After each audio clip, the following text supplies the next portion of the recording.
He walked through those glass doors like he owned the place. No badge swipe, no security escort, just strolling in, wearing pristine white sneakers and some expensive blazer that screamed, "Trust Fund Kid." Everyone else had to go through the front desk checkpoint, not him. Instead, CEO Gerald Whitfield himself was there waiting, all smiles and handshakes like he'd just discovered the next Elon Musk. I'm Austin Torres, by the way, 48 years old. Been building cybersecurity systems at CyberGuard Solutions for 16 years. Started here right after my Army discharge when everyone thought government contracts were boring. Turns out the real threat would come from nepotism, not hackers. I stood by the elevator bank with my coffee getting cold, watching this kid who couldn't be older than 25 glide past security like he had diplomatic immunity. He didn't even look around until Gerald steered him my way. Then he turned, tilted his head, and smiled. "You must be Austin," he said, "sweet as pie.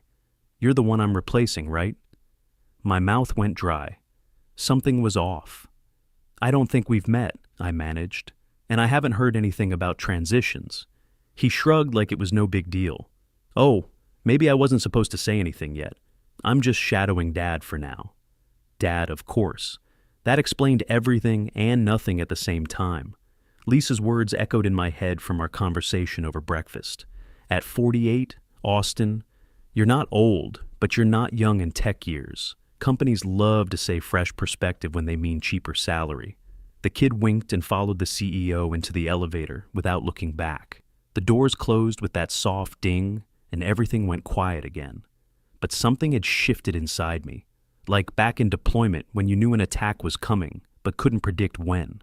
That familiar dread I remembered from Army days. The worst part, nobody else seemed to notice.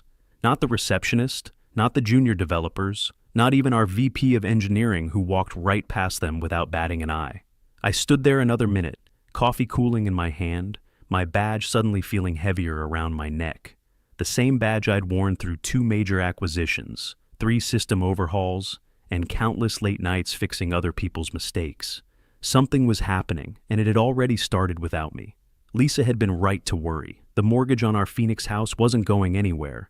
And with Katie finishing college next year, this wasn't the time for career uncertainty. But in tech, uncertainty was the only constant. I'd learned that lesson watching colleagues disappear during the 2008 recession, then again during various digital transformations that were really just cost-cutting measures dressed up in buzzwords. That night, I sat at our kitchen table, Lisa across from me, grading papers. She taught high school math, steady income, steady schedule, steady everything. The opposite of my world, where disruption was celebrated and experience was often seen as baggage. "How was work?" she asked, without looking up from her red pen. "Interesting," I said, then told her about the kid, about the replacement comment, about Dad. Lisa set down her pen. "Nepotism hire shows up and says he's replacing you. Could be a misunderstanding, could be wishful thinking on his part, but Lisa knew me too well. Austin, you've got that look, the same one you had when they brought in that consulting firm 2 years ago." She was right. The consulting firm had recommended modernizing leadership structures and leveraging digital native perspectives. Translation: older employees were expensive and outdated. Half the senior staff was gone within 6 months, replaced by people who could code React but had never lived through a real security breach. "Maybe it's time to update the resume," I said. Lisa reached across the table and squeezed my hand. "You built that place, Austin. That cybersecurity platform handles what? 40% of their government contracts, closer to 60%. But building something and owning it are different things." "What do you mean?" I'd never told her about the IP contract from 2020. How CyberGuard's legal team had tried to get me to sign over all rights to my architectural work. How I'd refused because their terms were too broad, would let them patent my innovations under company ownership, even for non-CyberGuard projects. How they'd said it was standard, everyone signed. How I'd replied that I wasn't everyone. "Nothing," I said, "just tech industry politics." But that night, lying in bed, listening to Lisa's steady breathing, I couldn't shake the feeling that everything was about to change. The kid's confident smile, Gerald's obvious favoritism, the way he'd known my name before we'd met. This wasn't random, this was planned. I thought about our emergency fund. 4 months of expenses, maybe 5 if we cut back. Katie's college tuition was already budgeted. Lisa's teacher salary was steady but modest. At 48, with 16 years of experience, I should have been hitting my peak earning years. Instead, I felt like I was standing on shifting ground, watching younger employees get promoted, while experience became corporate code for expensive. The next morning, I got to the office early, like always. The parking lot was nearly empty, just security and the overseas team finishing their shift. This was my favorite time. Quiet servers humming in the distance.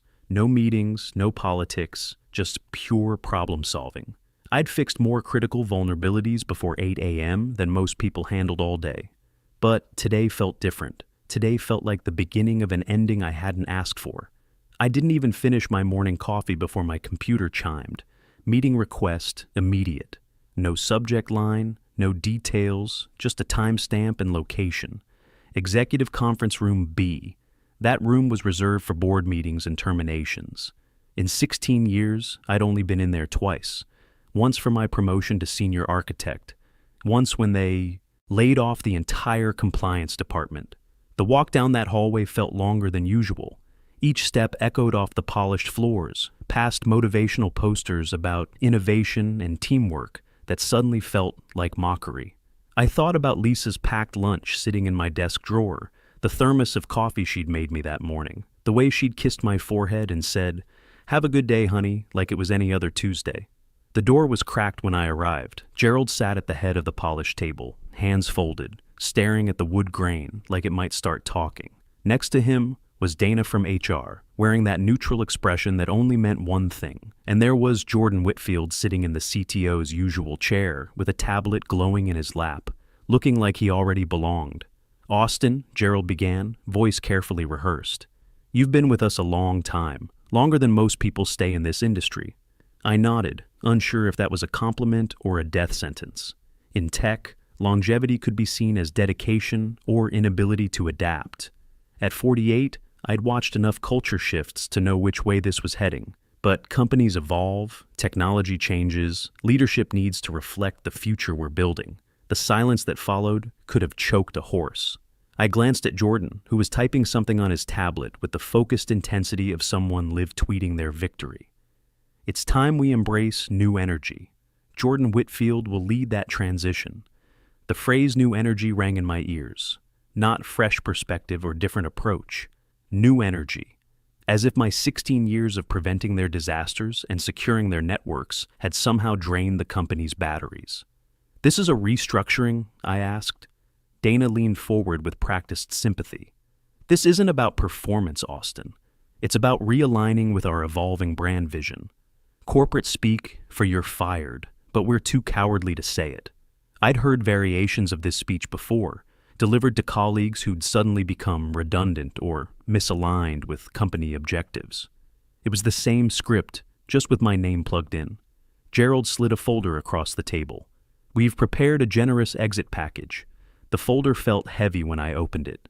Termination agreement, severance terms that looked reasonable on paper, but wouldn't cover Katie's final year. And there at the bottom, 3 signatures. Mine was missing, but the third name made my stomach drop. Chris Anderson, my closest ally in the IT department, the guy I'd mentored for 12 years through every crisis, every late-night emergency, every system migration. He'd signed off on removing me. The ink was barely dry, but his signature was there, in blue ballpoint, neat and decisive. No hesitation marks, no signs of reluctance, just his name, approving my termination like it was any other purchase order. "Can I say goodbye to my team?" I managed to ask. "Of course," Dana said with that fake smile, "but we'd appreciate discretion." Discretion. Like 16 years of my life could be swept under the rug without making anyone uncomfortable. Like the hundreds of late nights I'd spent securing their networks. The weekends I'd sacrificed to keep their systems running. The innovations I'd built that became their competitive advantage. All of it could be handled with discretion. I closed the folder and stood up slowly. "How long do I have?" "End of business today," Gerald said. "Security will escort you out at 5 p.m. Security escort." Like I was a criminal instead of the guy who'd kept their infrastructure from collapsing during 3 major cyber attacks. The same infrastructure Jordan was apparently inheriting, along with my access codes, my documentation, my architectural decisions that had taken years to implement and perfect. Walking back to my office felt surreal. The hallways that had been my second home for nearly 2 decades suddenly felt foreign, like I was trespassing in someone else's building. Colleagues I'd worked with for years avoided eye contact, suddenly finding their phones or such paperwork fascinating. Word traveled fast in our industry, and everyone knew the score. I started packing in silence. My office felt smaller than usual, like it was already shrinking to accommodate my absence. The coffee mug with security first printed on it. The photo of Lisa and Katie from last year's company picnic. The little flag from my army unit that somehow survived every office move and late-night coding session. All of it stamped with an expiration date I hadn't seen coming. People walked past my open door, but nobody stopped, not even to say sorry or good luck. The hallway went quiet like the whole building knew what was happening, and nobody wanted to get too close. Maybe they were afraid termination was contagious, that acknowledging my situation would somehow put their own jobs at risk. I was stuffing the last of my notebooks into a cardboard box when Chris appeared in my doorway. He hesitated, then stepped halfway in, looking everywhere except at me. His face had that pale, guilty look of someone who just hit a dog with their car. "Austin, He started, then stopped. I waited. I wasn't going to make this easy for him. I didn't know how else to handle it, he finally said. "You signed it, Chris. You had a choice." He looked like he wanted to disappear into the wall. "They told me it was either go along or risk the whole department getting restructured. Said my name was next on the list. I've got twins starting college next year, and Sarah's been out of work since her company downsized. The same financial pressures I've faced, the same middle-age vulnerability in an industry that worshipped youth. But that didn't excuse betrayal. You used to have principles too," I said quietly. He winced. "I'm sorry, Austin. I really am. Sorry didn't pay my mortgage or fund Katie's education. Sorry didn't erase his signature from my termination papers. When did they revoke my admin access?" I asked. He froze. "What?" "I checked the logs yesterday. My credentials were stripped 5 days ago." His voice barely reached me. "They said they had to move fast, that you already knew about the transition." I didn't. 5 days. They'd been planning this while I was still showing up early, fixing their bugs, keeping their $430 million cybersecurity system from failing, while Lisa and I were discussing Katie's graduation plans over dinner, assuming we had job security. I picked up my badge from the desk. Austin Torres, Senior Security Architect. The magnetic strip caught the fluorescent light one last time before I set it down next to my empty coffee mug. Chris turned to leave, shoulders hunched with guilt. "Chris," I called after him. He stopped but didn't turn around. "When you're explaining this to your twins, make sure you tell them how easy it was." The walk to my car felt like a funeral march. The cardboard box felt heavier with each step. Not because of its contents, but because of what it represented.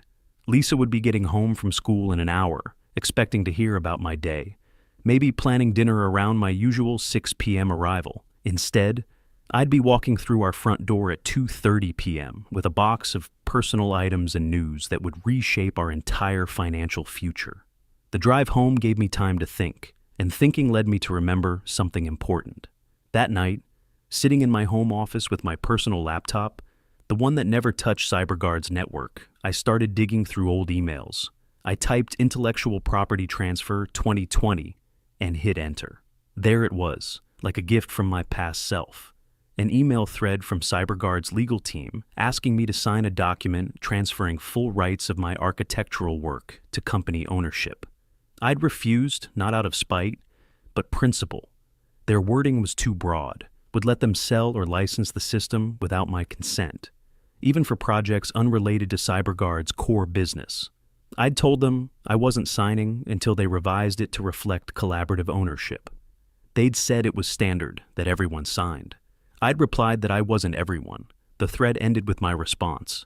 "Until revisions are made to reflect reasonable scope, I cannot sign this document." They never replied. More importantly, they never followed up. In the chaos of deadlines and product launches, they'd forgotten or assumed I'd caved eventually. But I never did. And now I had proof. I scrolled down to the attached contract. The PDF was still there, unsigned. The signature field under my name was blank, untouched after all these years. That's when I remembered something else. I searched for IP clarification meeting notes and found it. A summary from CyberGuard's internal counsel, dated October 18, 2020. Due to the nature of Austin Torres's independent development, prior to formal integration with company systems, explicit signature is required to enforce IP transfer. Without it, legal ownership may be contestable. There it was in writing from their own legal team. My system, the foundation of CyberGuard's government security platform, their threat detection algorithms, their whole competitive advantage, wasn't theirs. Not legally. They'd forgotten to get the one thing they needed, my signature. Lisa found me there an hour later, still staring at the screen. "Austin, you're home early." I turned to face her, and something in my expression made her set down her teacher bag and sit in the chair beside me. "They let me go," I said simply. Her face went through several emotions. Surprise, anger, worry, then determination. Severance, 6 months plus benefits continuation. College fund will be tight, but Katie can still graduate. Might need to take out loans for the difference. She was quiet for a moment, processing. Then, what about the system you built? Can't you take that knowledge somewhere else? I showed her the emails, explained the unsigned contract, the legal gray area I'd unknowingly created. It's more complicated than that. But yes, technically what I built doesn't fully belong to them. So, what happens now? Before I could answer, my phone rang. Unknown number, Austin Torres, professional voice, crisp accent. "This is Preston Hayes, CEO of Fortress Security Systems. Word gets around fast in our industry. We heard about the transition at CyberGuard. Fortress Security, CyberGuard's biggest competitor, the company we'd crushed in last year's Department of Defense contract bid, the same company that had been trying to poach our senior engineers for months. We've also heard about recent system instabilities," he continued. "Frankly, Austin, we'd rather not reinvent the wheel. We're interested in what you built, more specifically, what you could build next." I looked at Lisa, who was listening intently. Her teacher's instincts had kicked in. She could sense this was important. "I'm authorized to offer full architectural control, clean budget, no red tape, and equity participation if you're willing to lead our infrastructure division." This wasn't just a job offer. It was an invitation to rebuild on my terms.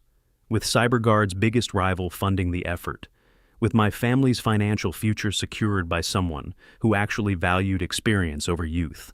"I'd like to discuss this further," I said finally. "Naturally, we'll fly you out first class tomorrow if you're available." After hanging up, Lisa squeezed my hand. That sounded promising. It did, but there's something else I need to do first. I turned back to the laptop, fingers hovering over the keyboard. 3 years ago, during a chaotic migration, I'd created a test environment, a sandbox mirror of CyberGuard's core architecture, hidden, forgotten by everyone except me. Time to see if they'd been taking care of my baby while I was gone. I've always believed code tells the truth when people lie. That belief guided me through 16 years of debugging crises and pulling all-nighters to keep systems running. People panic. People mislead. But code shows you exactly what's happening if you know where to look. 3 years ago, during a chaotic migration, I'd created a test environment, a sandbox mirror of CyberGuard's core architecture for simulations and stress testing.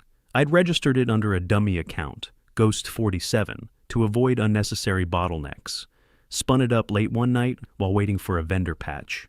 It had no permissions to push live changes, but full visibility into everything happening inside the infrastructure. Best of all, it wasn't connected to the main admin registry. Nobody from HR, nobody from executive leadership, not even Chris knew it existed. I logged in, the dashboard lit up like I'd never left. And there he was. Jordan had gone live, not just using the system I'd built. He was inside the original architecture, directly manipulating base layers of code, touching things that should have been locked down, tweaking scripts he clearly didn't understand. No version control, no backup staging, no audit logs enabled. He was rebuilding a Formula One engine with a socket wrench. I clicked through the branches and found something that made my stomach drop. He'd renamed multiple core files to match his own convention. Worse, he'd removed several integrity checks from the threat detection algorithm, probably thinking they were legacy bloat. They weren't. Those checks prevented cascading failures when multiple agencies accessed the systems simultaneously. Without them, The platform was vulnerable to real-time security distortion. He was playing with a nuclear reactor and treating it like a microwave.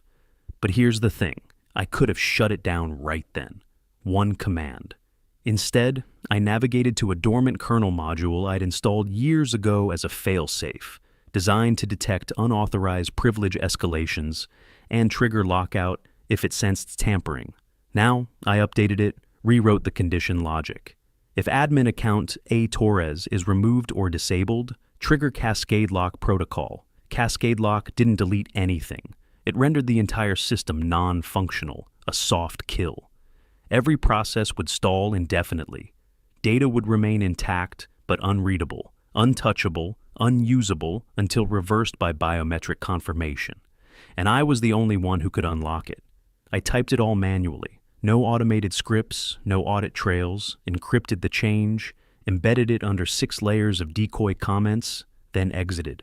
Before logging out, I screenshotted Jordan's activity logs, timestamps of his changes, his user ID, his file paths. If anything went wrong, he'd be the last user on record, not me. I named the file inheritance.pdf because that's what he'd called it, right? A foundation he was inheriting. The next morning, Lisa kissed me goodbye as I headed to the airport. "Knock 'em dead in Seattle," she said. "Show them what 16 years of experience looks like." Preston Hayes met me at the gate himself, late 40s, sharp suit, old school manners. His CTO, Alan Rodriguez, was waiting in the car, quiet guy with keen eyes and a reputation for respecting experience over trends. By 4 p.m., I was in a glass-walled conference room overlooking the Seattle skyline, walking them through the structure I'd built for CyberGuard and the improved version I intended to create. By 6 p.m., a private server cluster was provisioned, clean, and waiting. But rebuilding isn't just about writing new code. It's about clearing the debris left behind. Back at my hotel, I pulled up a browser and searched Secure Core Next, the name Jordan had slapped on my system. The results made my blood pressure spike. His LinkedIn post, press releases, even a tech blog calling him the visionary behind Secure Core's revolutionary approach. Then I checked the U.S. Copyright Office database, filed March 8th. Owner, Jordan Whitfield. Platform, Secure Core. Next, filed under original software architecture. He hadn't just rebranded my system. He'd filed it under his name as if he'd created it, used nearly identical descriptors from a white paper I'd written in 2019. This wasn't ignorance, this was theft. I opened the Copyright Office's infringement portal. Anonymous submission. Attach the white paper, development logs, metadata files, screenshots from my Ghost account. Added a timeline explaining the missing IP transfer and duplication of original logic. Hit submit. Let the system handle it. At 2:15 p.m. the next day, sitting in Fortress's secure development lab, I opened my laptop one final time. Remote terminal authenticated to my Ghost node, one of the last bridges between my original system and what CyberGuard believed they controlled. I flexed my fingers, took a breath, and typed one command, then two, then a pause. Not showmanship, precision. 6 lines of code. I hit enter. 6 seconds. That's all it took. At 2:16 p.m., the signal went out across every satellite office, every distribution server, every government node. Secure Core Next ceased to exist. Not crashed, frozen, locked at the root level, timeouts cascaded across continents. At CyberGuard HQ, I imagined Jordan panicking, phone in one hand, lawyers in the other, desperately trying to understand why backups weren't working, why redundancy failed. Because what they didn't know, I hadn't destroyed anything. I'd moved it.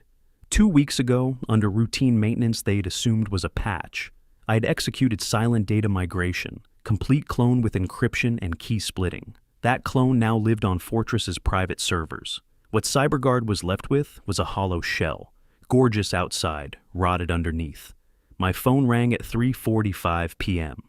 Gerald Whitfield. "Austin," he began, voice strained. "We have a situation." I listened to him scramble, offering consulting fees, equity restoration, anything to get me back. When he finished, I said simply, "Gerald, I'm not your employee. I don't owe you anything. But you built this. Don't you care that it's falling apart?" I care that it's finally free of people who didn't deserve it. 6 months later, I walked back through CyberGuard's glass doors.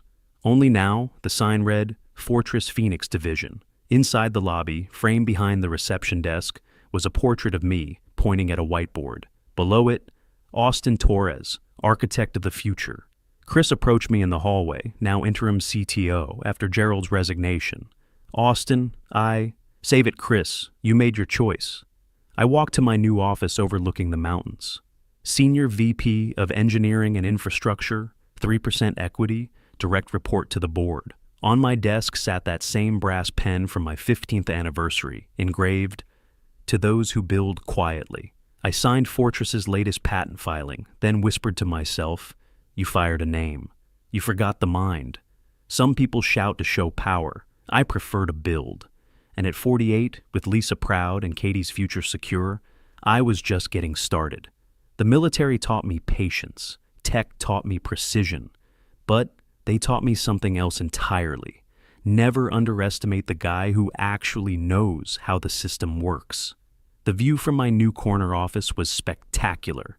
Phoenix stretched out below, full of possibilities I was finally free to explore.